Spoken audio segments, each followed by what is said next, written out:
Boa noite.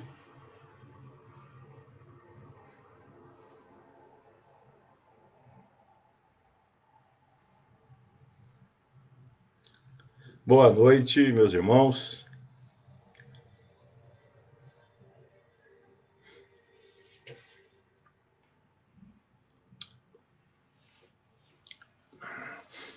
Boa noite, meus irmãos. Sandra.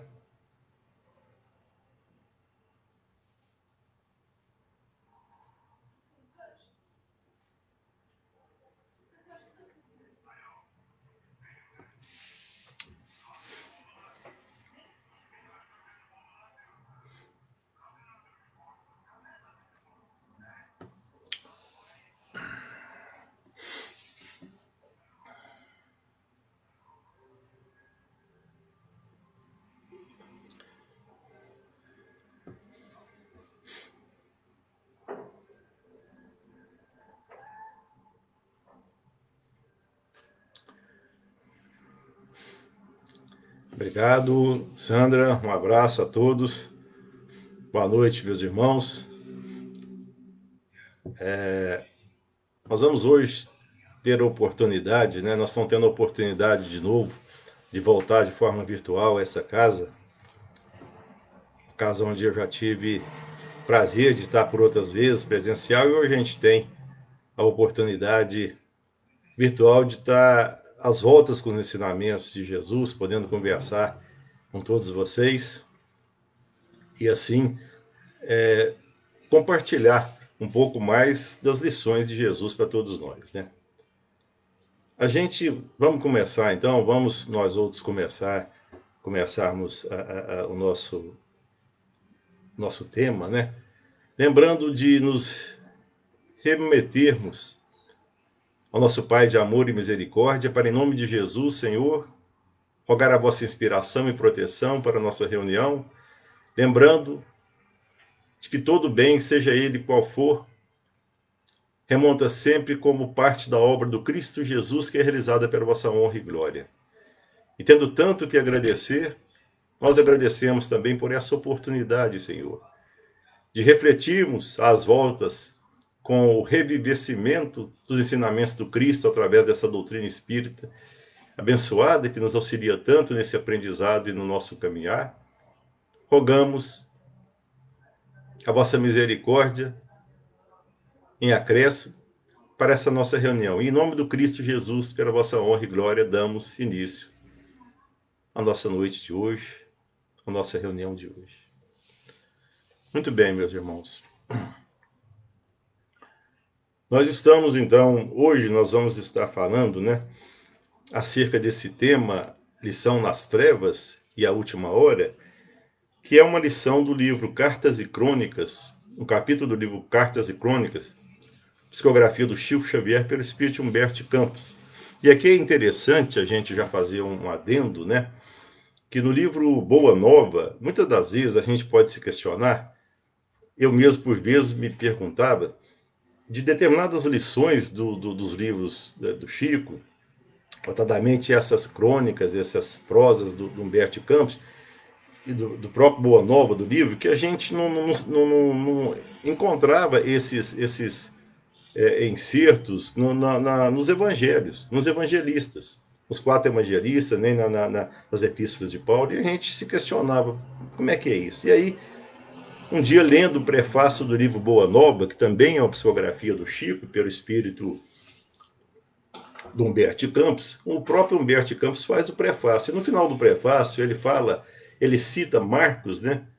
Quando Jesus, no Evangelho de Marcos, diz que apresenta essas colocações deles, esse ensinamento deles, aos mais simples.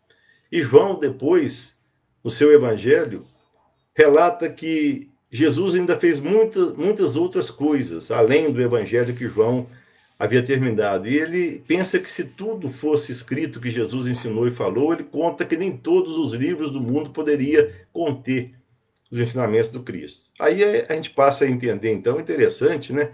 Que, como a doutrina espírita, como consolador prometido por Jesus e conduzido por ele, nos traz essas informações sob a égide do próprio Cristo, sob a coordenação de Jesus e na codificação do nosso Allan Kardec, e corroborado com esses outros eminentes espíritos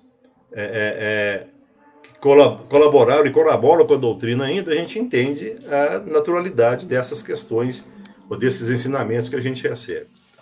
E nessa lição, e o Humberto Campos, nesse final de prefácio, então, é interessante, né? Quando ele cita que, vejam vocês, que eu não me reporto a escritores da literatura antiga, clássica, nem contemporânea. Eu cito Marcos e João, diz Humberto Campos. É que existem espíritos esclarecidos e espíritos evangelizados.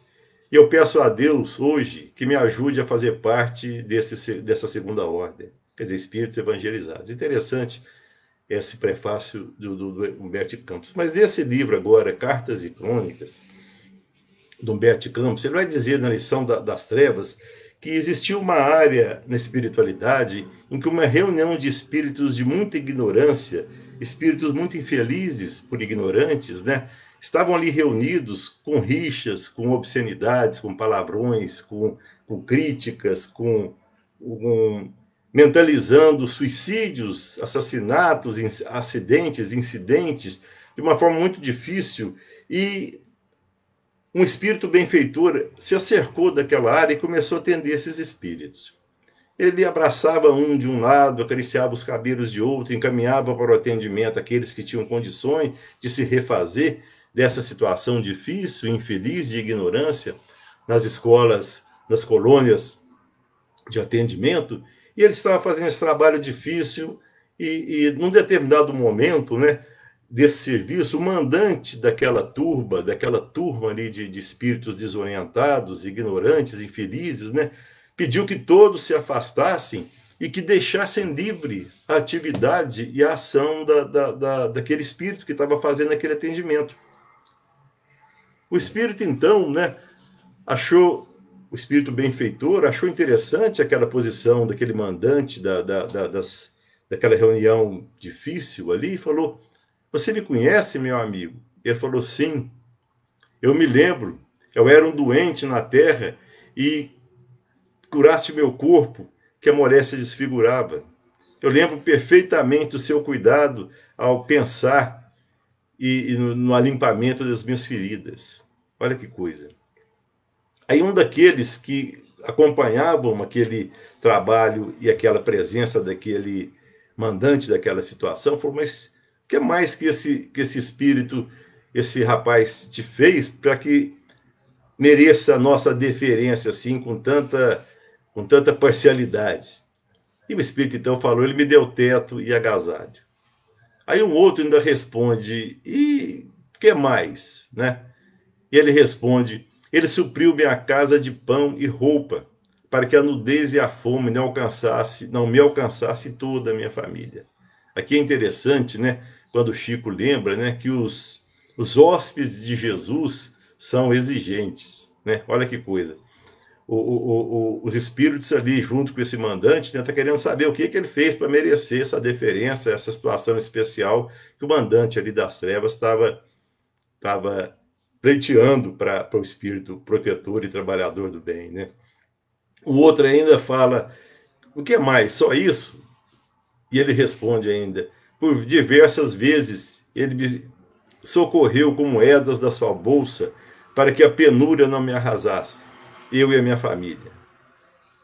O espírito protetor, então, né, ouvindo isso, se voltou para ele e falou: "Meu irmão, meu amigo, se você te mostra assim tão generoso comigo, né, nas suas manifestações de gratidão, que eu acho que eu não mereço, que penso eu que eu não fiz mais do que meu dever, porque a vida me aquinhoou e me aquinhoa a minha existência com tantas benesses, com tanta coisa boa, com tanta proteção, que eu acho que eu não reconheço toda essa sua gratidão, esse reconhecimento. Mas se você pensa assim e reage assim, por que você se entrega assim a esse trabalho de obsessão e delinquência?" Olha que coisa interessante, né, meus irmãos? E o espírito, então, meneia a cabeça, abaixa os olhos de uma forma até pensativa, um tanto reflexiva e fala: em verdade você é bom e me amparaste a vida, mas você não me ensinou a viver. Olha que coisa. Você não me ensinou a viver.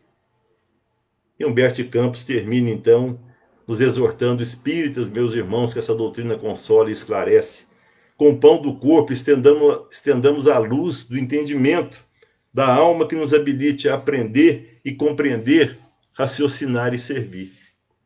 É interessante a gente ver nessa, e assim ele termina essa lição, né? Mas é interessante a gente ver nessa lição que o espírito recebeu roupa, recebeu comida, recebeu dinheiro, recebeu atendimento à sua moléstia, mas faltou ensinar a viver. E qual seria o nosso objetivo aqui, nós outros? Graças a Deus, sem precisar estar passando por necessidades tão profundas e difíceis desse nosso irmão, né? Qual seria, então, a nossa maior necessidade, o nosso maior objetivo nessa nossa vida, nessa nossa encarnação? Com certeza, tirando a essência dessa lição, seria aprender a viver. E o que é aprender a viver? Muito bem.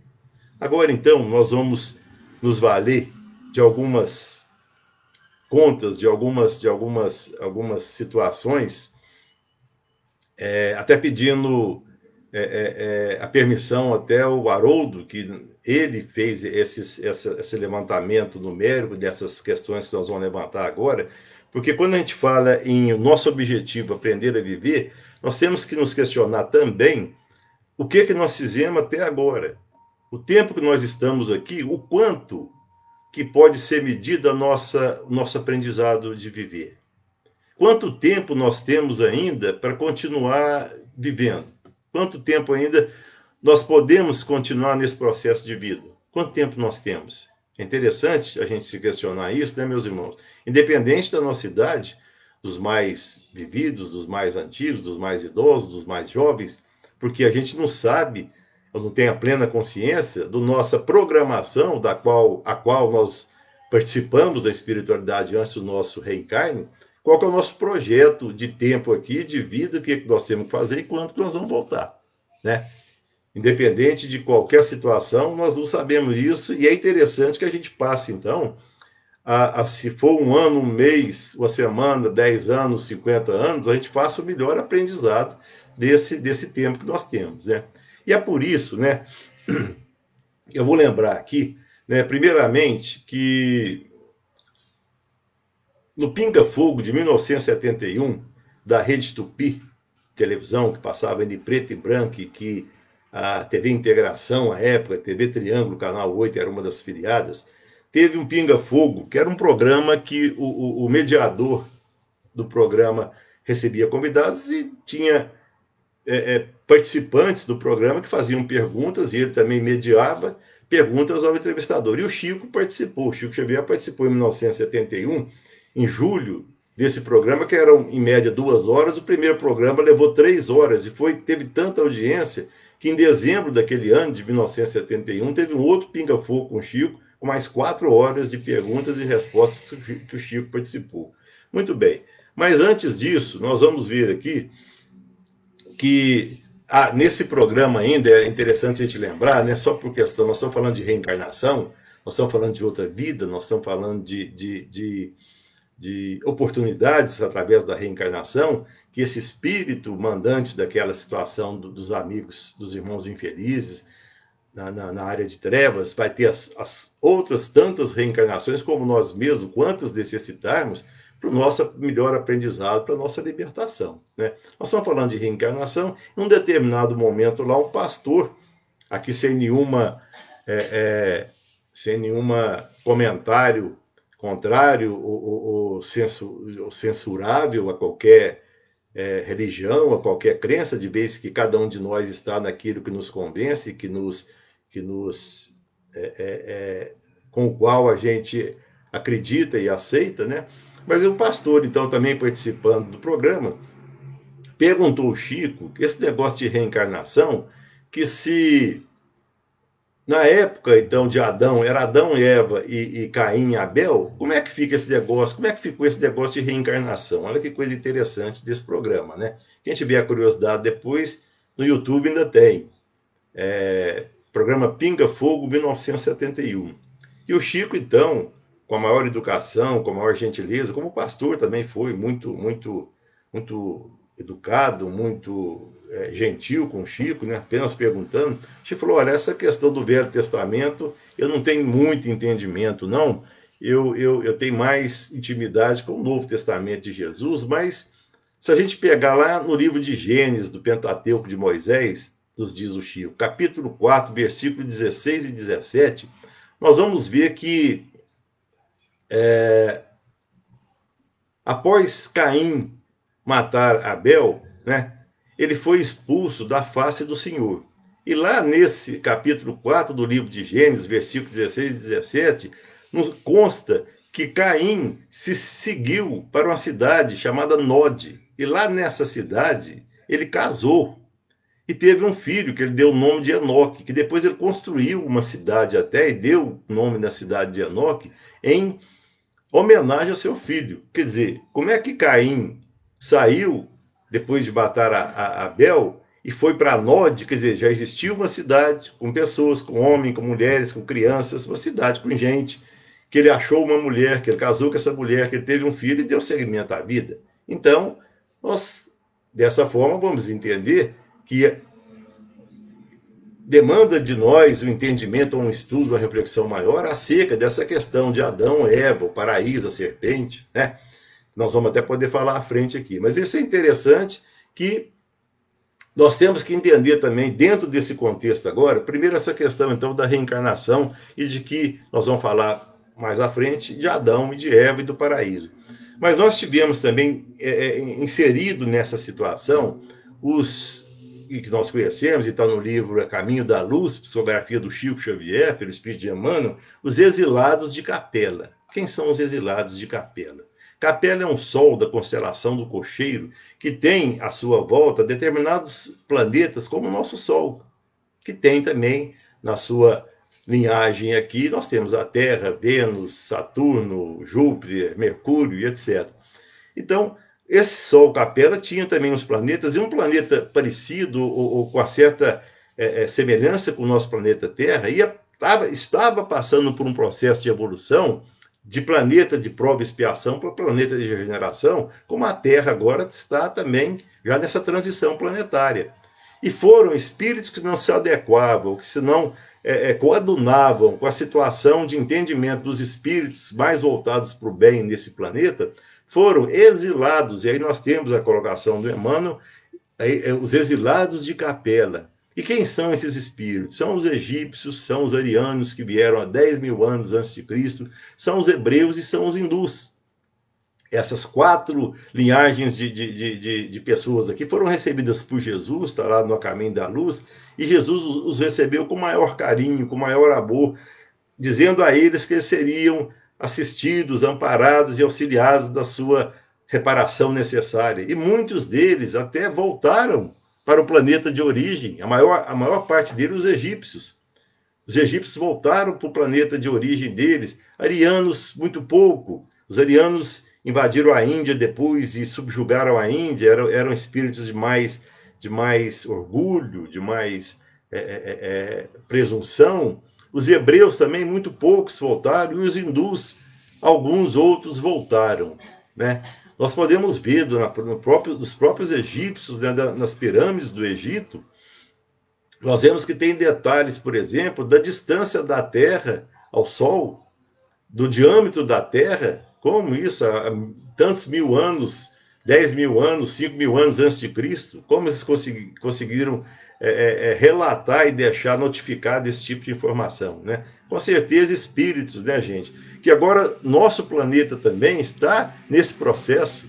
O próprio Dr. Bezerra de Menezes já comentou que muitos espíritos já estão sabendo que não vão ter condições de voltar numa próxima encarnação para a Terra e estão tentando atrair e convencer muitos outros a entrar no sistema deles, na vibração e sintonia com eles, para que eles, sendo infelizes, carreguem com eles mais outros. Então, não vamos entrar aqui no mérito de por que Deus deixa ou por que é. Uma questão de livre-arbítrio, que Deus nos ama a tal ponto e nos ensina de uma forma tão eficaz e eficiente que respeita o nosso livre-arbítrio.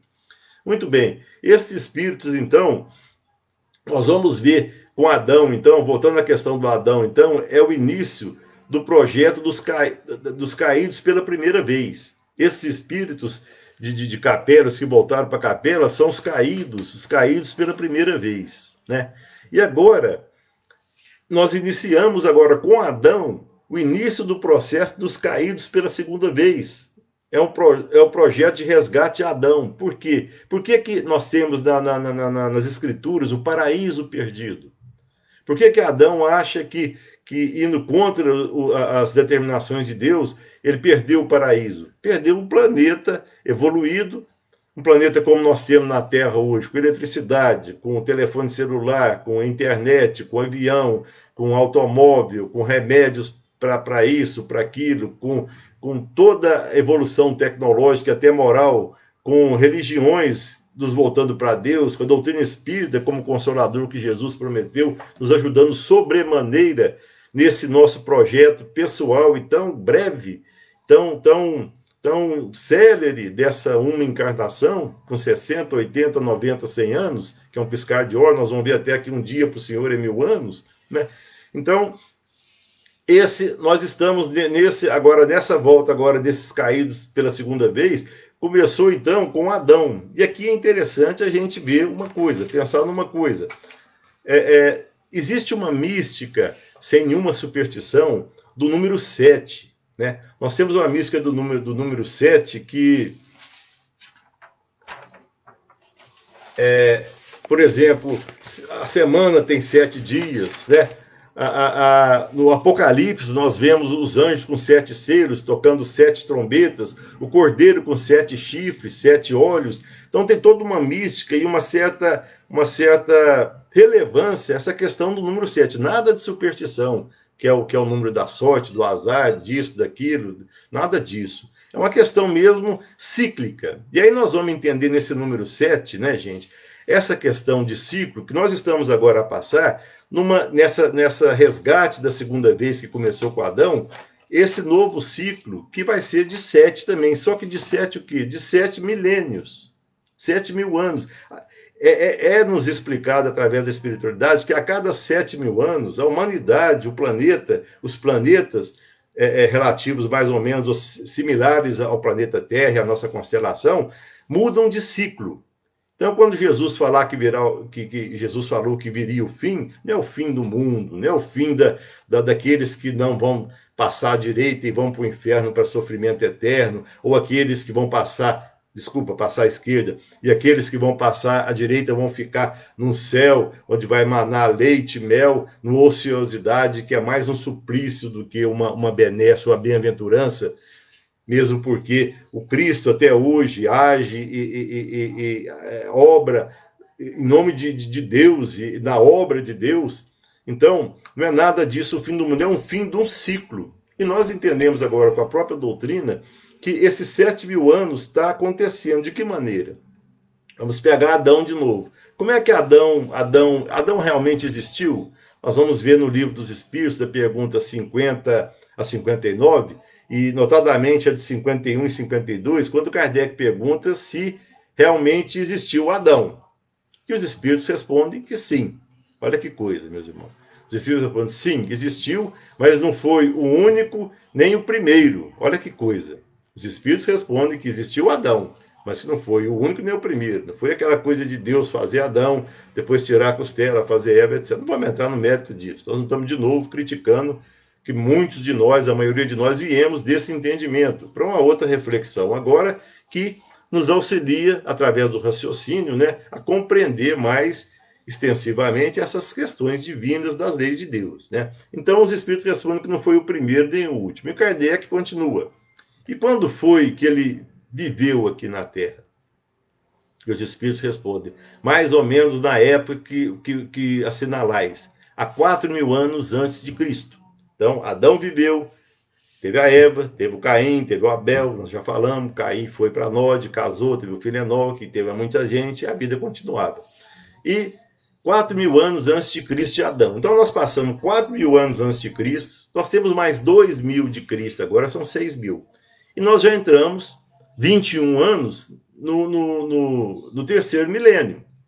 Espera aí, mas então nós vamos passar para mundo de prova e expiação para regeneração no 1º de janeiro do ano 3001, um milênio? Não é bem isso, né? Nada dá salto na natureza, nem nas próprias leis de Deus. Não tem nada salto. Quer dizer, não vai acontecendo uma coisa e no dia 1º de janeiro do ano 3000 ou 3001 vai ter o bug do milênio do ano 3000 e o mundo vai mudar. Não, as coisas já vêm acontecendo.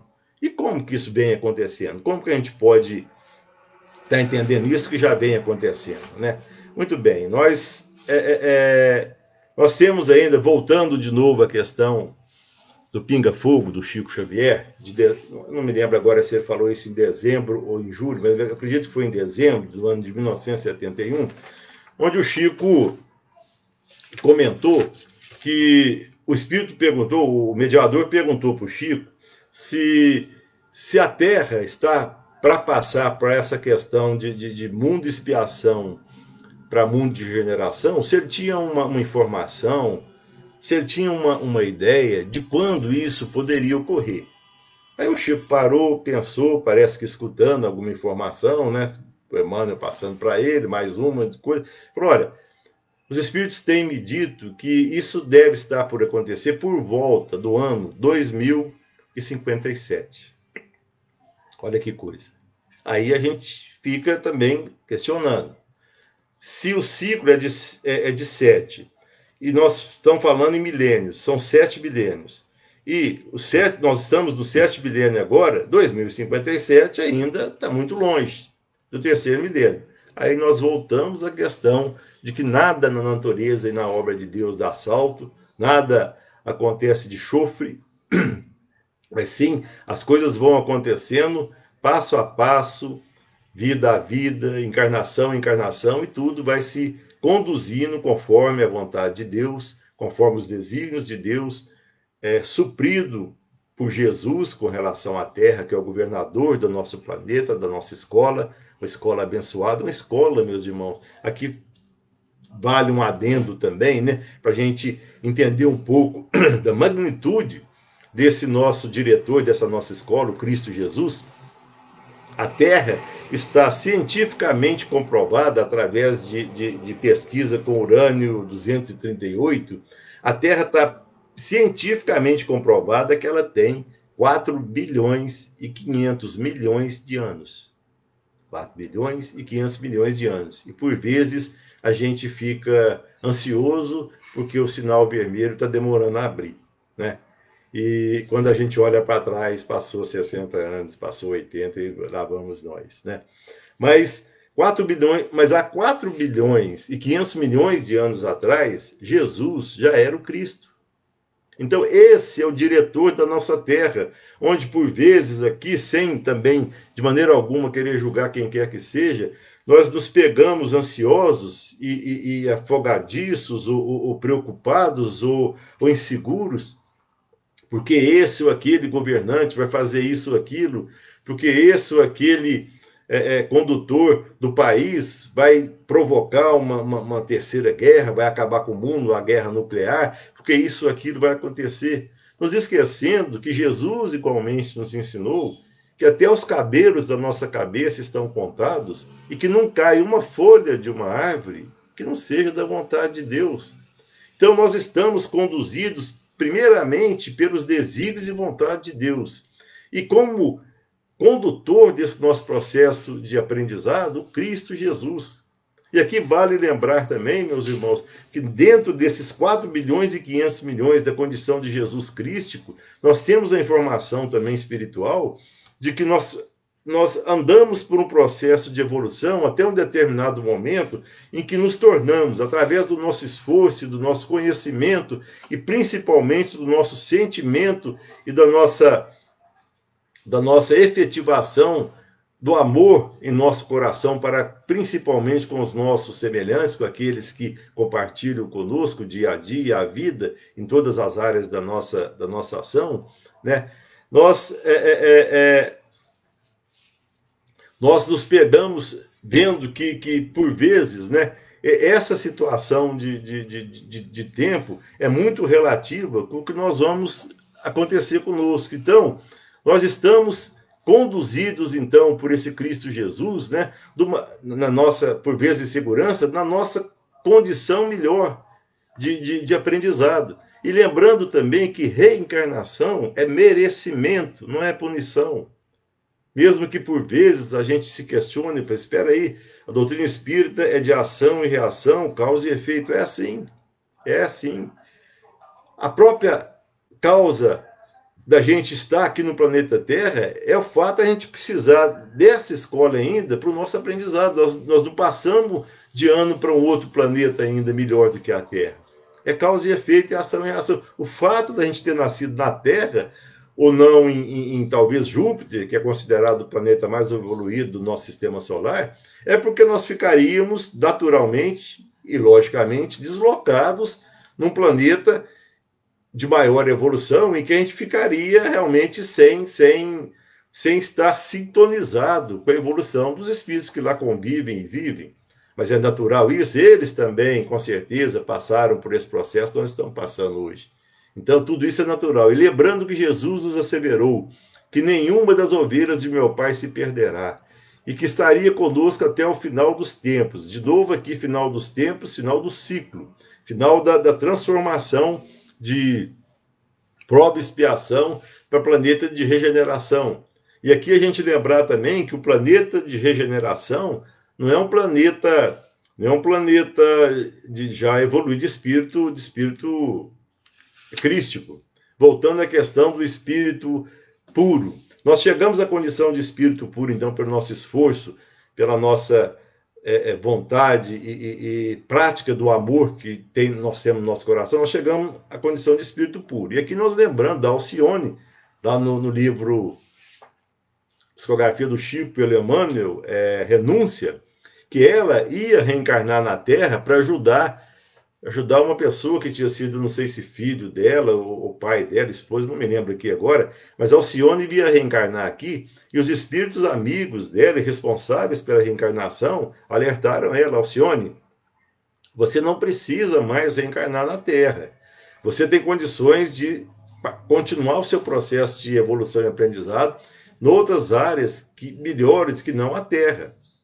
Ela falou: não, mas eu quero ir porque eu quero ajudar, eu quero voltar lá para ajudar esse meu irmão, essa minha alma amiga e que eu tenho muita afeição, eu quero voltar. E os espíritos dizem a ela, Alcione, não se esqueça que você pode falir. Olha que coisa. Espírito puro, Alcione. Aí a gente fala: mas como? Espírito não retrograda? Não retrograda.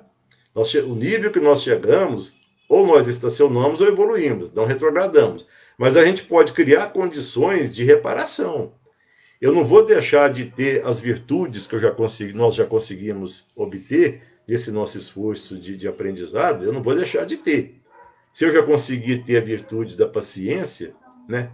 E aqui a gente lembra da lição da paciência no Evangelho segundo o Espiritismo, que é dada por um espírito amigo, que é dita referida a Joana de Ângeles, do Divaldo, né? Joana de Cusa, um espírito amigo. Quando ela nos fala na lição da paciência, lembrando aqui, né, meus irmãos, a vida é difícil, eu sei. Isso Joana de Ângeles nos falando. Ela se compõe de 1000 nadas, que são outras tantas picadas de alfinete que acabam por ferir. E aqui nós lembramos de Joana de Ângeles, quando ela era Joana de Cusa, lá na arena da época do Cristo, quando ela foi colocada no poste e untada de betume junto com seu filho bem-amado, o esposo já tinha falecido, ele também com betume, e o soldado ia colocar fogo nela, pedindo que ela poderia ser solta se ela renegasse Jesus, e o filho amado dela pedindo: mãe, abjura desse Cristo Nazareno para a gente viver.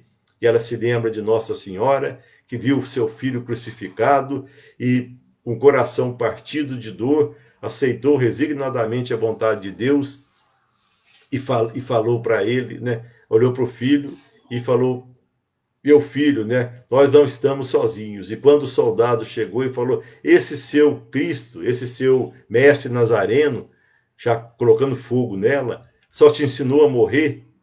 E ela olha para ele e fala: não, meu irmão, não só a morrer, mas também a te amar. Olha que coisa. Esse é um espírito, né, Joana de Anjos, né, da lição da paciência, que com certeza, né, foram várias reencarnações para chegar nesse nível de entendimento e de amor para o semelhante, né? Então, nós então também, depois de chegarmos ao espírito puro, iniciamos um outro processo, voltando à questão do Cristo que nós estamos aqui relatando, nós vamos iniciar um outro processo de alcançar a situação de espírito crístico, dos quais Cristo é um dos Cristos de Deus. Aí sim, aí não erra mais nunca, não precisa reencarnar mais nunca, só por missão, não acontece mais nada, né? E a gente lembra aqui também, né, meus irmãos, do livro A Caminho da Luz, né?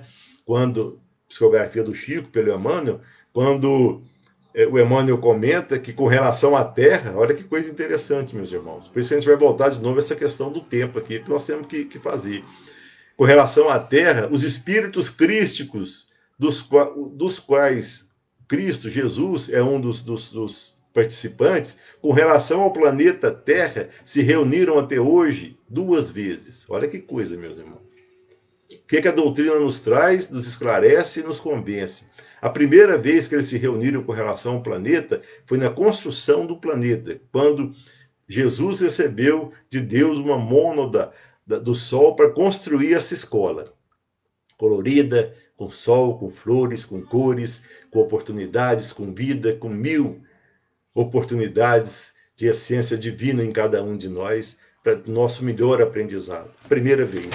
A segunda vez, nos diz o Emmanuel, os espíritos se reuniram com relação ao planeta para a encarnação de Jesus, trazendo a sua mensagem de libertação e de amor para todos nós. E nós lembramos aqui, né, meus irmãos, que o trabalho de Jesus foi dos 30 aos 33 anos. Foi 3 anos do trabalho dele.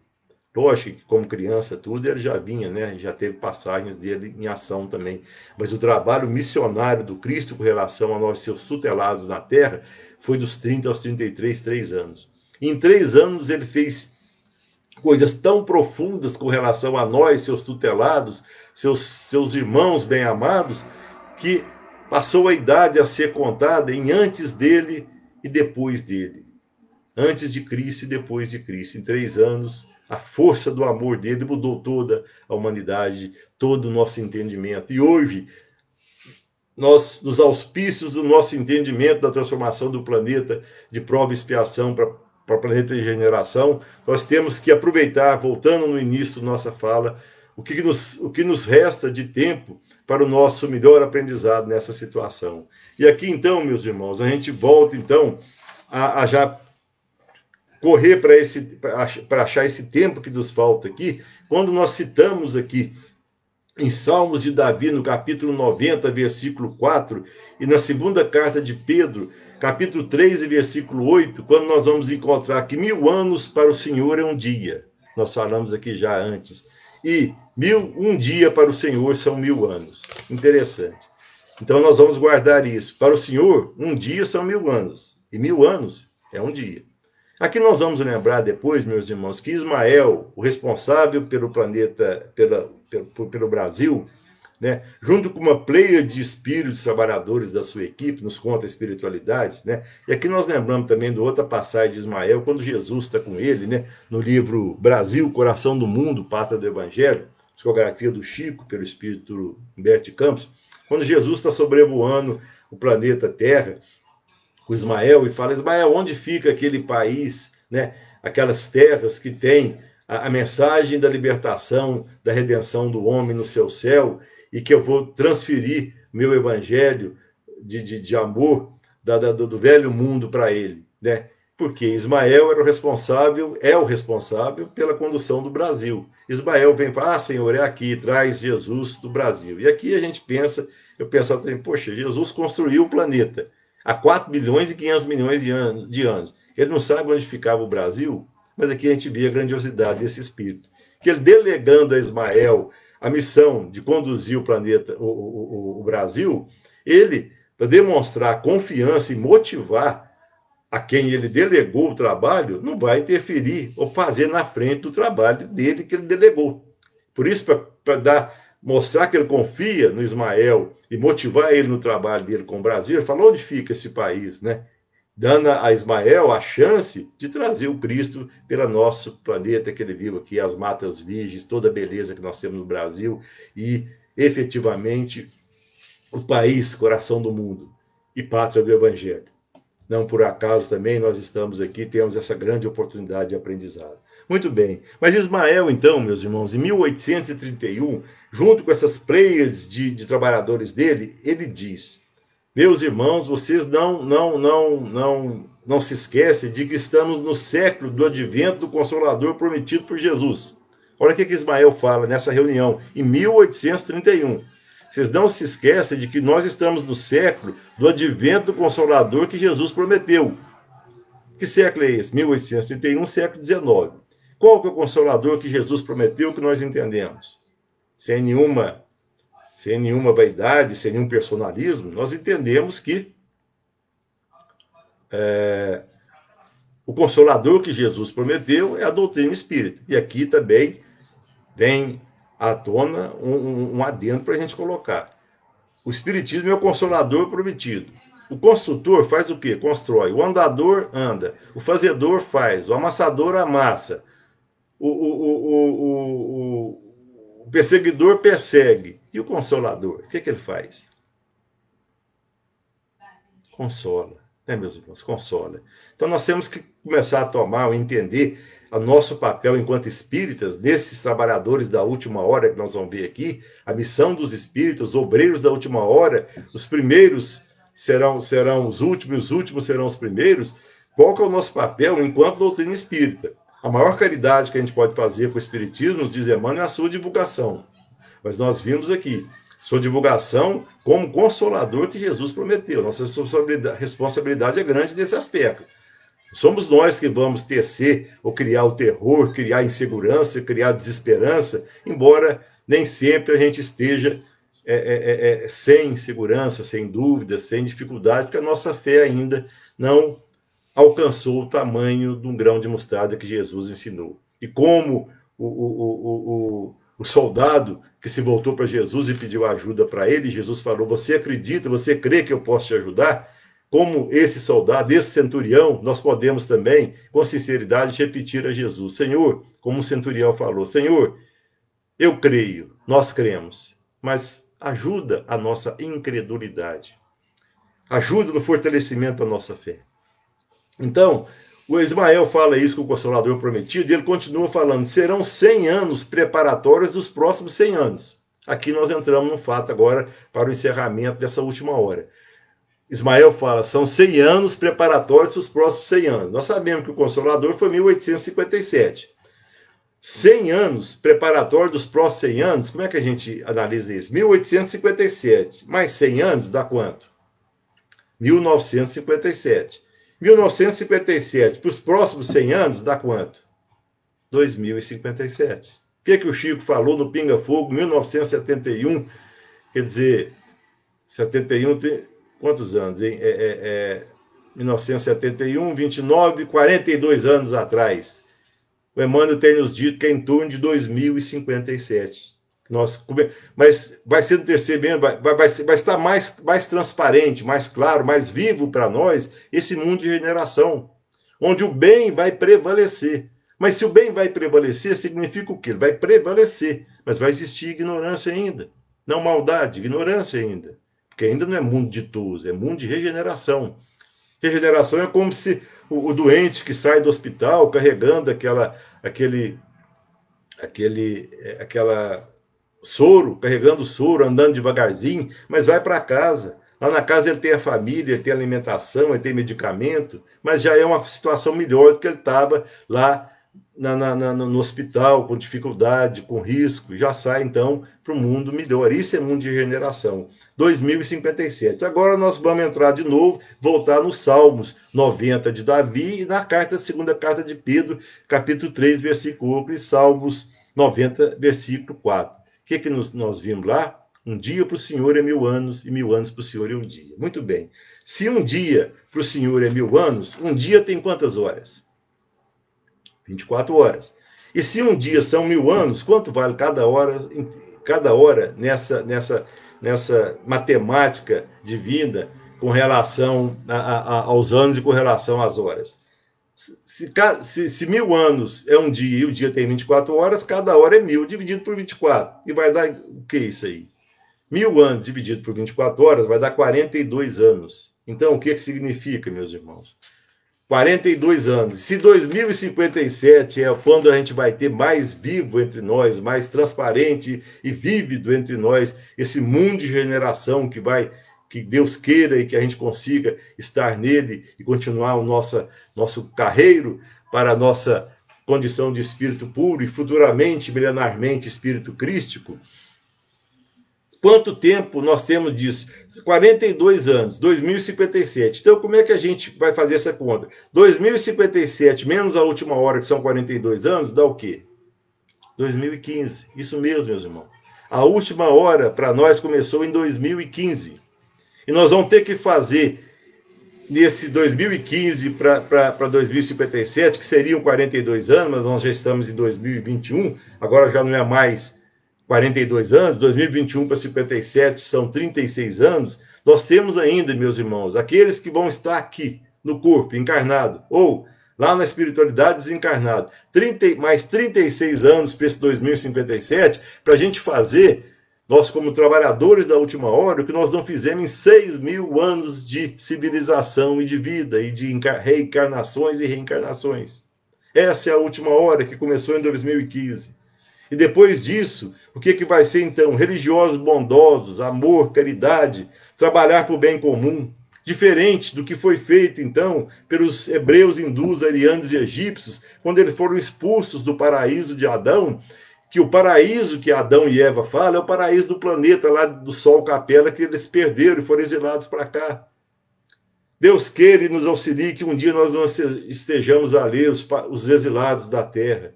E para isso, Deus nos dá a condição no dia a dia, principalmente e essencialmente, através dos nossos relacionamentos, interrelacionamentos, para a gente aproveitar esse tempo, que pode ser de amanhã, de um mês, de um ano, de 10 anos, de 100 anos, de 50, aqui ou do lado de lá, para que a gente possa carimbar o nosso passaporte e a nossa estadia numa próxima reencarnação, com a bênção de Deus, em nome de Jesus, nesse planeta tão abençoado. Essa, então, é a última hora. E Deus, na realidade, né, ainda nos fala, a literatura, que queria fazer da terra um verdadeiro jardim do Éden, um verdadeiro paraíso. Mas para isso ele precisa de jardineiro. E Jesus nos ensinou que a seara é grande, mas os ceareiros são poucos. A seara é grande, tem muito o que fazer. Mas os ceareiros, como esse espírito trabalhador lá daquela área de dificuldade, do início da nossa lição, da nossa conversa aqui, são poucos. Mas que a gente, então, faça, né, o que a gente nasceu para fazer, da melhor forma, com vontade, com amor, com espiritualidade. Sejamos nós, enfermeira, advogado, médico, mãe, esposa, pai, esposo, vigilante, motorista, dona de casa. Façamos com amor e com vontade, sempre amando. E aí nós estaremos aptos a viver nesse mundo de regeneração que está tão próximo, já nessa transição. E aqui, para encerrar essa situação ainda que nós estamos vivenciando, nós lembramos aqui de uma notação feita no livro, até pelo Haroldo também, no livro Ave Cristo, né, em que ele conta um determinado ponto do livro, segundo Haroldo, que vinha um pai com seus 2 filhos, um filho de 8 e 6 anos, caminhando pela Roma antiga, quando o centurião no cavalo viu e percebeu ele como cristão, junto com seus 2 filhos, ele acelerou seu cavalo e mandou o cavalo, que atacou as 2 crianças, acabando com a vida das 2 crianças. E o pai, então, vendo aquilo, pôde não ser pego pela essa situação, vendo seus filhos, ele arrebanha os pedaços dos seus filhos, ajoelha e faz uma prece. A Deus pelo centurião. A Deus por esse soldado. O que mais que esse pai precisaria aprender na terra, meus irmãos? É isso que nós vamos chegar. É isso, como Joana de Anjos falou com o centurião soldado. Meu Cristo não me ensinou só a morrer, mas também a te amar. É isso que Paulo, apóstolo, falou.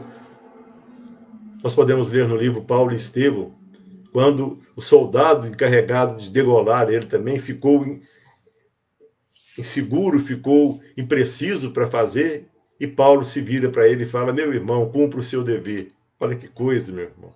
Lembrando do final do livro Paulo Estevão: meu irmão, cumpra o seu dever. Eu estou indo encontrar o meu Cristo, meu Jesus. Você ainda tem muita coisa para aprender aqui. Nós vamos chegar lá, nós estamos nesse caminho, meus irmãos, haveremos de chegar. Porque Jesus nos asseverou: vós sois deuses, embora com D minúsculo, e haveremos de chegar. Porque todos esses também que seguem à nossa frente, nos ajudando e nos servindo de referência, embora a maior referência e modelo seja o nosso Cristo, também tiveram suas dificuldades, seus testemunhos, e nós, junto com Jesus, haveremos de passar pelos nossos, superar os nossos e nos libertarmos, porque para isso nós somos criados. E ninguém pode nos impedir disso, porque isso não é um projeto de homem, isso é um projeto de Deus. E nada nem ninguém poderá impedir que Deus consiga a consecução desse seu desígnio, desse seu projeto, e que nós alcancemos essa libertação. Por isso, temos todos nós voltar ao nosso Deus em nome desse Cristo para agradecer. Em prece, Pai de amor e misericórdia, nós nos agradecemos, Senhor, pelo instante único da eternidade que vos dignaste se voltar à criação de cada um de nós e nos oferecer em partes igualitárias a vossa herança celestial e divina, Senhor. Mas sabedores da nossa fragilidade, da nossa carência, da nossa insegurança, das nossas dúvidas, rogamos humildemente, concede-nos, Pai, por misericórdia e acréscimo, fortalecimento da nossa fé, a fim de que possamos com ela aumentar a nossa esperança, renovar a nossa coragem e seguir em frente, certos do poder único e transformador do vosso amor, a fim de que possamos suprir as nossas deficiências, superar os nossos testemunhos, dificuldades e alcançar o projeto a que nos propusemos, não por acaso, nesse reencontro com os nossos familiares e amigos, para a consecução desse projeto, desse objetivo, voltando à pátria, a vida após essa vida, e quando vos aprouver nos chamar de volta à espiritualidade, podendo levar conosco esse projeto, esse objetivo. Em nome do Cristo Jesus, pela vossa honra e glória. E por isso, Senhor, aqui, gratos por tudo, por tanto recebido e por todos. Em nome do Cristo Jesus, nos apresentamos mais uma vez, podendo orar. Pai nosso que estais nos céus, santificado seja o vosso nome. Venha a nós o vosso reino, seja feita a vossa vontade, na terra como nos céus. O pão nosso de cada dia dá-nos hoje, Senhor. Perdoa, Pai, as nossas ofensas e ajuda-nos a perdoar quem nos tem ofendido. Não nos deixeis cair em erros e tentações, mas livra-nos de todo o mal, porque só teu é o reino, o poder e a glória, por todo sempre. Meus amigos, meus irmãos, agradecido a Deus por essa oportunidade, por essa reunião, a casa pelo convite, pelo carinho, e a cada um de vocês pela presença, pela paciência. Que Deus nos abençoe hoje e sempre, em nome de Jesus, pela honra e glória dele. Que assim seja. Boa noite, muito obrigado.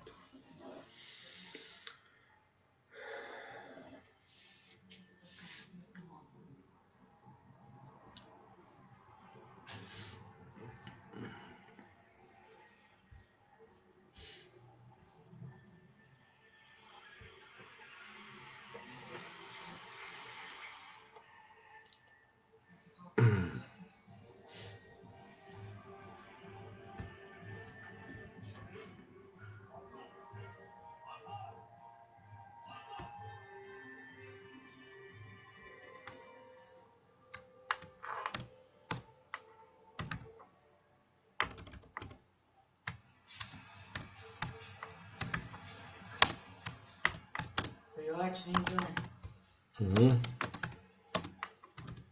Quanto tempo, hein? 51 minutos. 71 minutos?